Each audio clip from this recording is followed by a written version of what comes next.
mitochondria contain their own DNA, mutations in which can cause a variety of inherited diseases. In human reproduction, only maternal mitochondria contained in the egg are inherited. To interrupt that inheritance, techniques have been developed to place parental nuclear DNA into cytoplasm from donor cells carrying healthy mitochondria either just before fertilization or just after. Hello and welcome to Medical Dialogues, your daily dose of health and medical news. I'm Mr. Zaman and today I'm going to talk about pre-fertilization DNA transfer to avoid mitochondrial disease inheritance.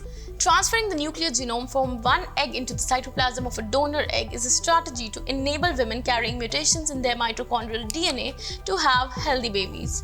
A new study published in the open access journal PLOS Biology uses multiple omics technique to show that this strategy called spindle transfer is likely to be safe with little evidence of genetic or functional difference between the resulting embryos and healthy controlled in vitro fertilization or IVF embryos. The results are likely to spur further adoption of spindle transfer for IVF when there is a risk of mitochondrial disease. The spindle refers to the division apparatus that holds the nuclear chromosomes in suspension until fertilization. During spindle transfer, the maternal spindle is removed from an unfertilized egg and placed into a donor egg that had its own spindle removed.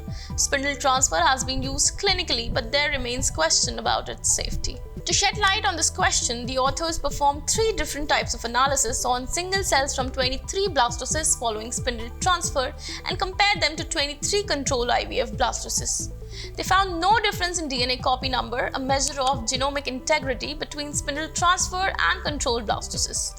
RNA expression profiles were also similar between the 2 blastocyst types, regardless of which layer of the blastocyst the cells were taken from. The authors did find a small but significant reduction in the level of DNA demethylation in spindle transfer blastocysts in one layer, trophectoderm, though not in the 2 other layers. DNA demethylation is one of the processes used to increase gene expression during development, and their analysis suggested that the reduction was evidence of a slight delay in the process rather than a permanent inability to upregulate the affected genes. That's all for today. Stay tuned to Medical Dialogues for latest updates. Never miss a medical update from Medical Dialogues. Like, subscribe, and press the bell icon.